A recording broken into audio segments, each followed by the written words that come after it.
Hey guys, this is Pete Tiger and welcome back to my channel. और आज की इस वीडियो में मैं आप लोग के साथ एक और वन शॉट कॉमिक लेकर आया हूँ। मुझे पता है कि आप सबको भी मेरी तरह वन शॉट कॉमिक्स बहुत ज़्यादा पसंद है और किस्मत से हमारी इस टाइमलाइन के अंदर वन शॉट कॉमिक्स अब बहुत ज़्यादा आने वाले हैं। तो आज जो हमारा वन शॉट कॉमिक होने वाला है वो बेसिकली प्लेनेट सकार का एक वन शॉट होगा, जिसके अंदर हम अपनी उसी स्टोरी को कंटिन्यू करेंगे जो कि हम सन ऑफ हल्क वाली सीरीज़ के अंदर देखते आ रहे हैं। क्योंकि मैं जानता हूँ कि हमने सन ऑफ हल्क वाली सीरीज़ अपने 10 इशू के ऊपर छोड़ दी थी और बाकी के 2 इशूज़ मैंने कहा था कि मैं आपके साथ बाद में शेयर करूँगा। तो वो इश्यूज़ को रुकवाने का मकसद यही था, क्योंकि वो 2 इश्यूज़ जो थे वो हमारी डार्क रेन के टाइम्स के अंदर आ रहे थे।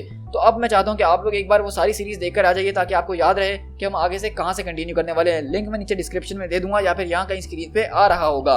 तो मैं थोड़ा सा रिकैप आपको करता चलता हूँ कि हमने देखा था कि प्लेनेट सकार के ऊपर जब हल्क वहाँ से चले जाता है तो उसका बेटा स्कार वो जिंदा होता है। वो उन सारी आग के दरमियान भी जिंदा रहता है और मरता नहीं है, और उसके पास कायरा की ओल्ड पावर भी मौजूद होती है। लेकिन वो वहाँ पे जो एक विलनस रूप इख्तियार कर लेता है, जिसके बदले में कायरा उसको वहाँ से बैनिश कर देती है और अर्थ पे भेज देती है। और दूसरी तरफ हमने देखा था कि प्लेनेट सकार पे जो है गैलेक्टस आ जाता है उसको वहाँ पे कंज्यूम करने के लिए, क्योंकि उसके अंदर जो स्ट्रॉन्ग एनर्जीज होती है वो उसको बहुत ज़्यादा पसंद आ रही होती है और वो उसको कंज्यूम करने के लिए निकल रहा होता है। तो आज के वन शॉट के अंदर हम देखेंगे जब उसने स्कार को जो है बैनिश कर दिया था एक पोर्टल के जरिए, तो वो अर्थ पे आ रहा था और अर्थ के ऊपर क्या हो रहा है इस वक्त उस सबको भी हम एक साथ देखेंगे। और ये टाइम इसलिए बहुत ज़्यादा जरूरी है ताकि सारी स्टोरीज आप समझ सकें। सो गाइस, इसके बाद हमारे पास जो है 2 और कॉमिक्स होंगे इस वन शॉट के बाद, जो कि हमारी सीरीज का हिस्सा बनेंगे। तो इसका मतलब ये है कि अब हम जो है डार्क रेन के अंदर हल्की फिलहाल 3 इश्यूज़ को शेयर करने वाले हैं, जो कि हम 3 एपिसोड्स में शेयर करेंगे।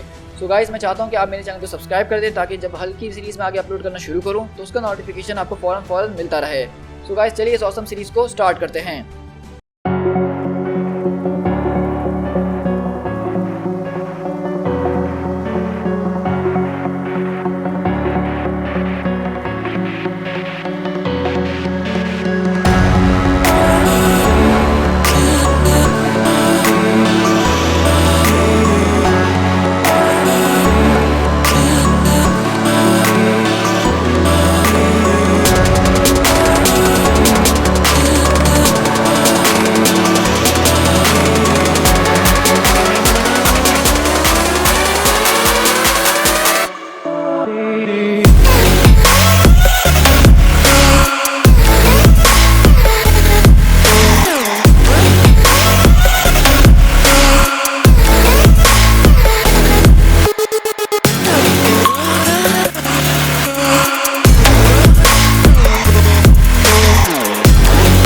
यहाँ से हम लोग शिफ्ट होते हैं नेवाडा के अंदर, जहाँ पे आप सबको पता है कि ब्रूस बैनर इस वक्त जो है डेजर्ट के अंदर छुपता फिर रहा है गवर्नमेंट से, जब से वर्ल्ड वॉर हल्क का इवेंट खत्म हुआ है। और अर्थ के बाहर से हम देखते हैं कि एक चीज़ आ रही होती है, मतलब हमें उसकी डायलॉग सुनाई जा रही होती है और वो कुछ ऐसे बोल रहा होता है कि मैं तुम्हारी हार्ट बीट सुन सकता हूँ, लेकिन जितनी मैंने एक्सपेक्ट करी थी उससे बहुत ज़्यादा हल्की है, बहुत कमज़ोर है। मैंने सोचा नहीं था कि तुम इतने ज़्यादा डिसअपॉइंटमेंट से भरे हुए होगे, लेकिन चाहे अब कुछ भी हो मैं तुम्हारी तरफ आ रहा हूँ। लेकिन मैं उस वॉरियर को ढूंढ रहा हूँ, मैं उस राजा को ढूंढ रहा हूँ, मुझे उसकी तलाश है, मैं यहाँ पे हल्क के लिए आ रहा हूँ।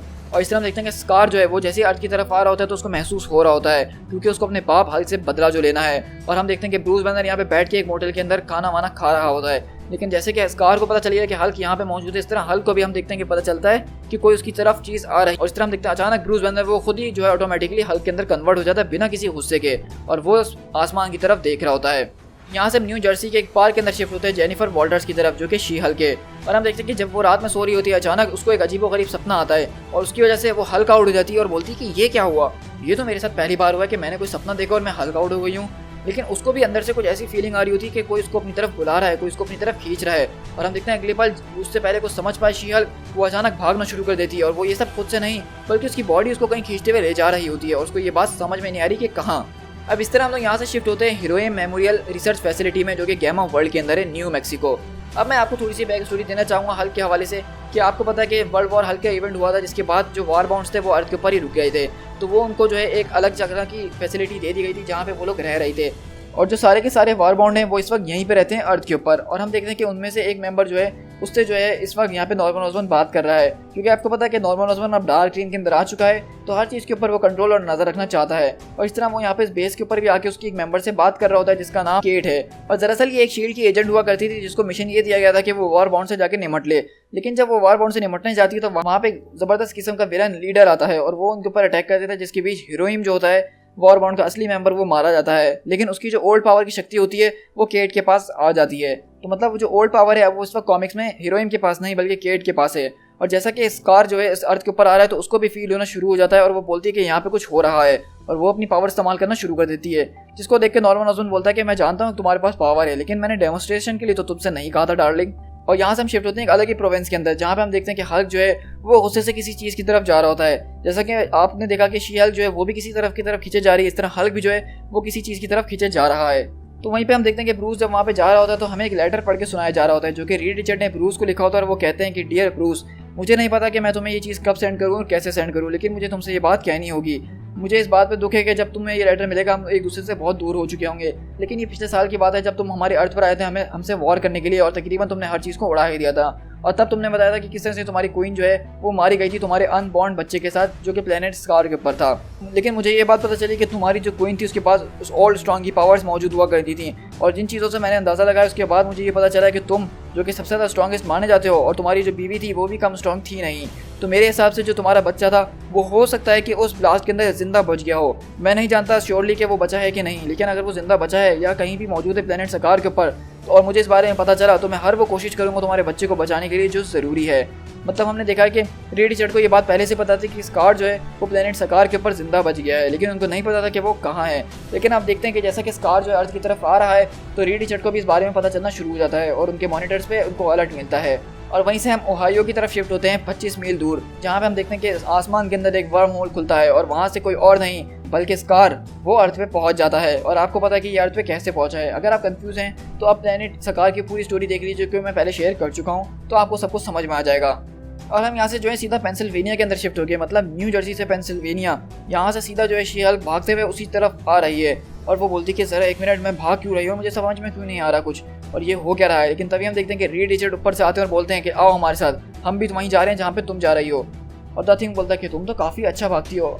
तो बोलती है कि हाँ तुम सही तो कह रहे हो, काफ़ी अच्छा भागती हो, लेकिन मुझे समझ में नहीं आ रहा कि मैं भाग क्यों रही हूँ, बस मैं भागे जा रही हूँ। और वहीं पे रीड रिचर्ड बोलते हैं कि तुम कपड़े वपड़े चेंज करो, हम तुम्हारे लिए कपड़े लेकर आए हैं। और तो पूछती कि हाँ ठीक है बिल्कुल, मुझे बताओ कि सू कहाँ है। तो जॉनी बोलता है कि सू जो है वो हल्क की तरफ जा रही है। तो वहाँ पे शी हल्क बोलती है हल्क की तरफ तो शायद हम भी जा रहे हैं ना, मेरे ख्याल से तुम लोग इस वक्त कहाँ जा रहे हो। तो रीड रिचर्ड बोलता है कि मुझे लगा शायद तुम्हें इस बारे में पता होगा। तो वहीं पे शी हल्क अपने कपड़े चेंज करती है और फैंटास्टिक फोर का पुराना कॉस्ट्यूम पहनती है, और बोलती है कि देखो मुझे समझ भी नहीं आ रहा, ऐसा लग रहा है कि मेरी सीने के अंदर एक हुक है और एक मैग्नेट की तरह मुझे जो है वो चीज़ अपनी तरफ खींच रही है, और मैं बस उसके पीछे भागे जा रही हूँ। मुझे समझ में नहीं आ रहा कि मैं हंसूँ या रोऊँ या कुछ करूँ, मतलब ये ऐसी फीलिंग है जो मैं बयान नहीं कर सकती तुम लोगों के साथ, और तुम लोग को इस बारे में क्या पता है मुझे वो बताओ। तो बोलता है कि जैसे ही तुमने भागना शुरू करा उसके ठीक 3 मिनट बाद ओहायो के अंदर एक बम होल खुला है, और उसके अंदर से एक चीज़ जो है हमारी अर्थ के ऊपर आई है, और जो चीज़ें मैंने पता लगाई उसके मुताबिक उसके अंदर से बहुत ज़्यादा ज़बरदस्त किस्म की गामा रेडिएशन जो है वो फैलती जा रही है। और मैंने ये भी पता लगाया कि उसके अंदर ओल्ड पावर के ट्रेसेस भी मौजूद है, जो कि प्लेनेट स्कार से है। मुझे लगता है कि हल्क का जो भी कोई बच्चा था वो सरवाइव कर गया है प्लेनेट सकार के ऊपर अब, और वो चीज़ जो है अब प्लेनेट अर्थ पर उससे मिलने के लिए आ रही है। तो जेनिफर बोलती है कि वो चीज़ नहीं, वो लड़का है। तो बोलता है कि इस बारे में तुम्हें कैसे पता। तो जेनिफर बोलती है कि मुझे नहीं पता, बस मुझे ये फीलिंग आ रही है कि वो लड़का है और वो हल्क का बेटा है। मैं नहीं जानती कि ये सब कैसे हो रहा है, लेकिन जब हल्क अर्थ पर आया था तो तब भी मुझे पता चल ही गया था। और इस तरह हम लोग गामा वर्ल्ड के अंदर शिफ्ट होते हैं। ये वो जगह है जहाँ मैंने आपको बताया जैसा कि अभी कि जहाँ पे सारे के सारे वार बाउंड्स रहते हैं और कुछ म्यूटेंट्स रहते हैं, और ये म्यूटेंट्स दरअसल वो म्यूटेंट्स हैं जो कि गामा एनर्जी की वजह से म्यूटेशन का शिकार बन गए हैं, तो वो सब यहीं पे रहते हैं।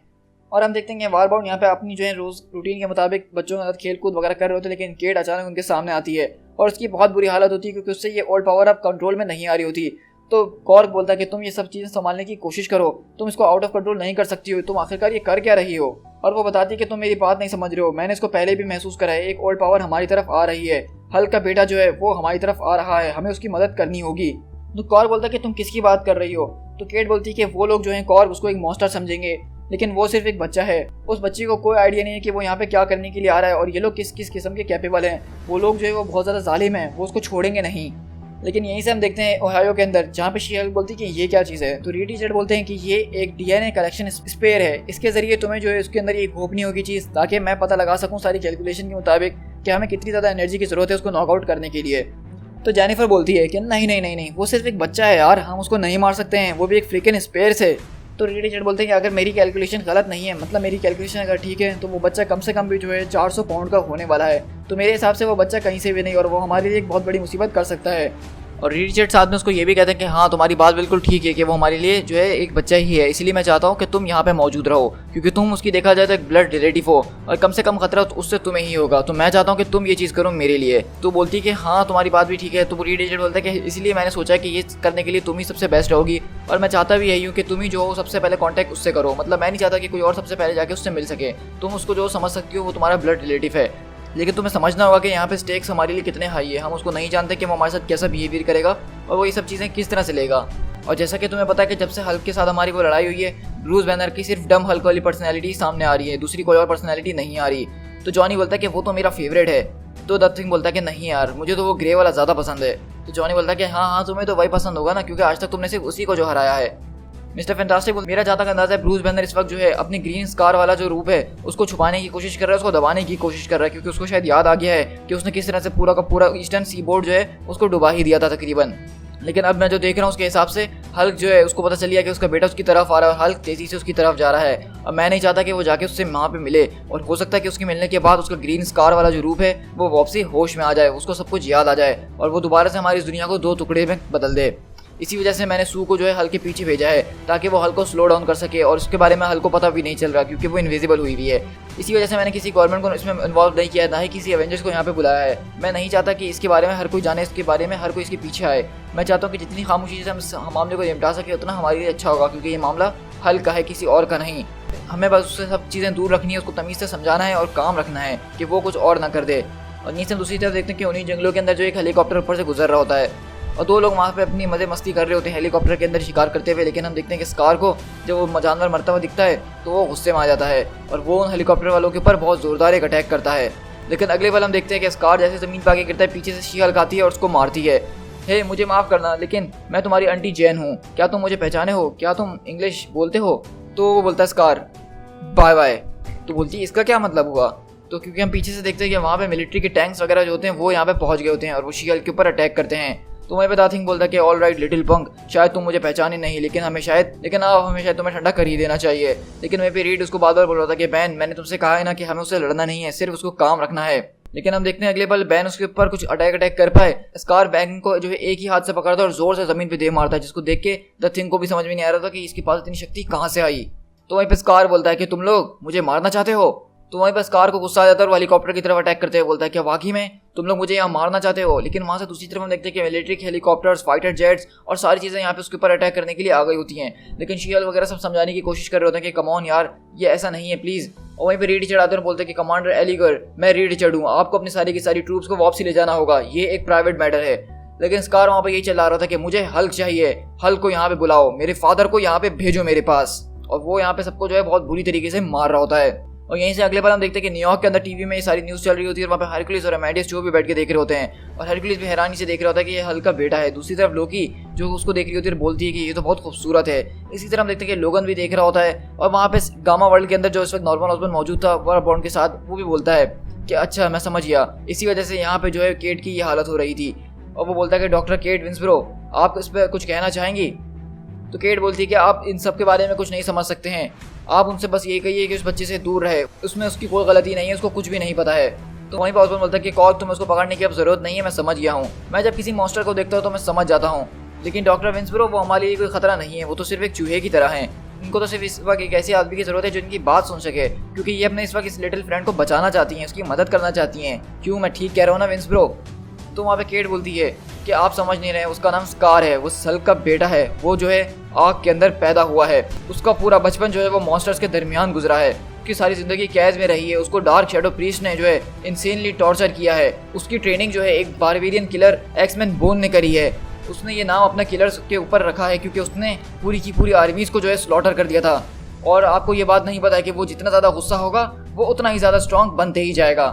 और इस तरह हम देखते हैं कि स्कार वहाँ पे जो है बहुत ज़बरदस्त तरीके से सारी की सारी मिलिट्री से और द थिंग से बहुत आराम से लड़ रहा होता है, क्योंकि हम सब जानते हैं कि स्कार वाकई में एक बहुत ज़्यादा पावरफुल कैरेक्टर है इस मार्वल कॉमिक्स के अंदर। और वहीं पर सूजन बोलती है कि रीड अब वो इसके बहुत ज़्यादा नज़दीक आ गया, अब मैं उसको ज़्यादा टाइम तक नहीं रोक पाऊंगी। तो रीड रिचर्ड बोलते हैं कि सू तुम्हें उसको थोड़ी देर और रोक के रखना होगा, अभी मामला बहुत बिगड़ा हुआ है। तो सूजन बोलती है कि मैं इसको ज़्यादा टाइम तक नहीं रोक पाऊंगी, ये मेरे आपे से बाहर हो रहा है। उसको स्लो करना और रोकना वो दोनों बहुत अलग अलग बातें हैं, लेकिन अब ये नहीं रुक रहा मुझसे। लेकिन अगले बार हम देखते हैं क्योंकि बैन ने वो स्पेयर जो इसके सीने में मार दिया था उससे जो है रीड रिचर्ड को वो डीएनए मिल जाता है और बोलते हैं कि थैंक्स बैन, तुम बस उसको थोड़े मिनट के लिए अपने पास ऑक्यूपाइड करके रखो, तब तक मैं पता लगा लूँ। और इस तरह हम देखते हैं कि वहाँ पे रिचर्ड जो है मशीन के जरिए पता लगा रहे होते हैं उसकी डीएनए से, लेकिन वहीं पे उनके कॉम से आवाज़ आती है कि रिचर्ड्स, मैं नॉर्मन ऑसबॉर्न बात कर रहा हूँ, अपनी टीम को वहाँ से वापसी बुला लो। मिस्टर फैंटास्टिक बोलते हैं कि मुझे सिर्फ 30 सेकंड चाहिए नॉर्मन ऑसबॉर्न, मैं डीएनए सैंपल के जरिए जो मैंने उससे कलेक्ट करा है मैं गामा इनहिबिटर को एक्टिवेट कर रहा हूँ। तो ऑसबॉर्न बोलता है क्या तुम मजाक कर रहे हो, मतलब ये डिवाइस तुम्हारी कितनी बार हमारे लिए काम आ चुकी है हल्क के खिलाफ जो अब काम आएगी। तो बोलता है कि मुझे पता है लेकिन ये हमारे लिए एक टेम्परेरी फिक्स जरूर हो सकता है जब तक हम कुछ परमानेंट ना ढूंढ लें। तो वहीं पर ऑसबॉर्न बोलता है कि तुम्हें इस बारे में चिंता करने की कोई जरूरत नहीं है, मैंने एक परमानेंट सॉल्यूशन ढूंढ लिया है। तो वहीं पे रीड रिचर्ड बोलता है कि तुम ये कैसे कर सकते हो, वो सिर्फ एक बच्चा है। तो बोलता है कि हाँ मैं देख रहा हूँ, वो एक बच्चा जिसके हाथ में इतनी बड़ी तलवार है और वो जिस चीज़ को चाहे वो आधा कर सकता है, मेरे हिसाब से वो कोई बच्चा नहीं है। तो रीड रिचर्ड बोलते हैं कि मुझे सिर्फ 15 सेकंड्स दो नॉर्मन बस। तो वहीं पर और नॉर्मन बोलता है कि एक्चुअली अब तुम्हारे पास सिर्फ 3 सेकंड्स रह गए हैं। और वहीं आसमान में हम देखते हैं कि बहुत बड़े बड़े फाइटर जेट्स आते हैं और वहाँ पे वो बहुत ही बड़े किस्म के जो है बॉम्ब्स स्कार के ऊपर फेंकना शुरू करते हैं। तो वहीं पर रीड रिचर्ड बोलता है कि डैम इट जॉनी, इनसे निपटो। और हम देखते हैं कि जॉनी स्टॉर्म जो है हवा में जाता है उनसे निपटने के लिए, लेकिन वहीं पे स्कार जो है वो द थिंग को जॉनी के ऊपर फेंक देता है। इससे होता ये है कि वो जो मिसाइल्स आसमान से गिर रहे थे जिसको जॉनी अब नहीं रोक पाया वो सीधा नीचे गिर रहे होते हैं। और शी हल्क बोलती है कि स्कार वहाँ से हट जाओ, लेकिन स्कार उस पूरे के पूरे धमाके के बीच खड़ा रह जाता है। और हम देखते हैं कि ये धमाका इतना बड़ा होता है ऐसा लग रहा था कि नॉर्मन ऑसबॉर्न ने एक न्यूक्लियर बॉम्ब जो है यहाँ पे इसके ऊपर गिरा दिया है। और हम देखते हैं कि जैसे कि स्कार को चोट पहुंची होती है तो उसकी वजह से शी हल्क को भी वो महसूस हो रहा होता है, साथ में केट विंसब्रो को भी। लेकिन हल्क वो अचानक भागते भागते रुक जाता है क्योंकि उसको भी कुछ फील होता है। और अगले बार हम देखते हैं कि उसको पता चल जाता है कि सूजन स्टॉर्म जो है वो उसको रोकने की कोशिश कर रही है। तो वहाँ पे वो बोलती है कि ब्रूस ज़रा रुको। तो हल्क बोलता है कि नहीं ब्रूस नहीं, सिर्फ हल्क। तो सू बोलती है कि हाँ हल्क ठीक है, अगर तुम हल्क हो तो हल्क ही ठीक, मैं तुम्हारी दोस्त हूँ, मेरा नाम सू है, क्या तुम मुझे पहचानते हो। तो हल्क बोलता है कि हल्क को कुछ भी याद नहीं है, हल्क को सिर्फ एक ही चीज़ याद रहती है और वो है कैचअप। और वहीं पे सूजन बोलती है रीड रिचर्ड से कि मुझे कोई आइडिया नहीं कि यहाँ पे क्या हुआ है, जो कोई भी चीज़ उसको खींचते हुए अपनी तरफ लेकर आ रही थी वो अचानक रुक गई है और हल्क जो है अब उस टारगेट की तरफ और नहीं जा रहा है, लेकिन ये बताओ कि उसका हुआ क्या। तो रीड रिचर्ड बोलते हैं कि हमें कुछ नहीं समझ में आ रहा, वो सारे के सारे एनर्जी सिग्नेचर्स अचानक गायब हो गए हैं, ऐसा लग रहा है कि यहाँ पे कभी कुछ था ही नहीं। तो वहीं पे नथिंग बोलता है तुम्हें तो शायद पता होगा जैन इस बारे में कुछ, तो बताओ हम उसको कहाँ ढूंढें। तो वो भी जो है ज़मीन के अंदर तलाश कर रही होती है, बोलती है कि मुझे सच में नहीं पता, वो मुझे बिल्कुल भी फील नहीं हो रहा है, ऐसा लग रहा है कि वो यहाँ पे है ही नहीं। और इस तरह हम देखते हैं कि वहाँ पे स्कार की जो तलवार होती है वो टूटी पड़ी होती है। और इस तरह नॉर्मन ऑसबॉर्न अपने सैटेलाइट के जरिए देख रहा होता है कि वहाँ पे आज क्या तमाशा हुआ है। और ये देख के वो काफ़ी खुश होता है क्योंकि उसको लग रहा है कि उसने स्कार को मार दिया है, लेकिन उसको नहीं पता कि स्कार कौन है और वो क्या क्या कर सकता है। और वो बोलता है स्कार, हम देखते हैं कि वहाँ से कहीं दूर छुप के जंगल में, कि मैं तुम्हारी हार्ट बीट अभी भी सुन सकता हूँ और ये वाकई में उससे बहुत ज़्यादा सॉफ्ट है जितना मैंने एक्सपेक्ट किया था, बहुत कमज़ोर है। लेकिन ज़रा रुको, ये तुम्हारी हार्ट बीट नहीं है बल्कि ये तो मेरी हार्ट बीट है जिसको मैं सुन रहा हूँ। और इस तरह हम देखते हैं कि बेसिकली जो स्कार के ऊपर इतना ज़बरदस्त किस्म का अटैक कर रहा है तो वो अपनी ओरिजिनल फॉर्म में आ गया है। मतलब स्कार जो है हर वक्त इस तरह की बड़ी फॉर्म में नहीं रहता है, वो एक दरअसल बच्चा है और उसकी भी एक बच्चे वाली फॉर्म है जैसे हल्क की ब्रूस बैनर की फॉर्म है, और इसी वजह से ये एक बच्चे के अंदर ट्रांसफॉर्म हो गया है। अभी इसलिए इसकी जो है सारी की सारी एनर्जीज उसके अंदर से डेसिपेट हो गई है, इसलिए इसको कोई ट्रैक नहीं कर पा रहा। लेकिन हम देखते हैं कि स्कार वहाँ पे एक वुल्फ के साथ बैठा हुआ होता है। To be continued.